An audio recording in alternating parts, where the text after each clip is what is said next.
oggi questo interessante progetto che ricalca un po' un'iniziativa di alcuni anni fa che ebbe tanto successo, cui il parco tiene in maniera particolare. Sì, da subito quando ci è stato proposto e che abbiamo subito condiviso e sostenuto per quello che possiamo un progetto culturale a 360 gradi molto importante.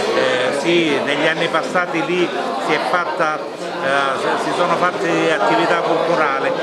L'iniziativa proposta degli imprenditori lungimiranti è un'iniziativa che va al di là di quello che avevamo nel nostro ricordo, ma che riguarda non solo la narrazione di una città che ha 2600 anni, ma che riguarda il coinvolgimento di attività culturali e di spettacoli importanti come quello creato da Sabatteri, che ormai è una di quelle attività culturali che rendono lustro a questa area, e poi connotata dagli aspetti della enogastronomia, che è una parte di turismo al quale bisogna guardare per avere un prodotto alla fine completo che possa essere in grado di stuzzicare l'interesse dei molti visitatori che mi augurano possano godere di questo nuovo spazio.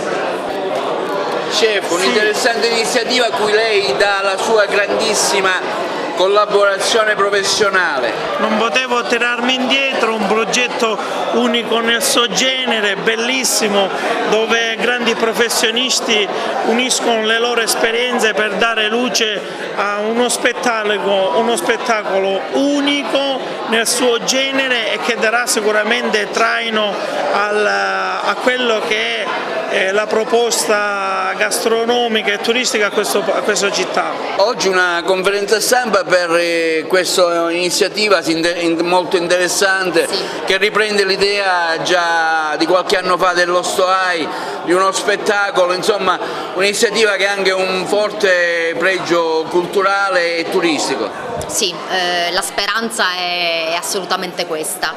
Con mio marito abbiamo voluto fortemente questo progetto e l'Estoai sarà un contenitore che ospiterà eventi, spettacoli, incontri culturali e progetti importanti. Il primo in pianta stabile sarà il nostro spettacolo, il Simposio degli Dei, dedicato tutto all'antica Grecia.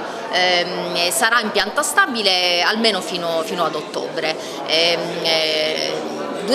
All'interno dello spettacolo ci sono due regie, quella teatrale diretta da Marco Sabatteri e quella invece è la regia del gusto diretta dal nostro chef Rosario Matina, che ha studiato un menù ricco, tutto dedicato anche quello all'antica Grecia.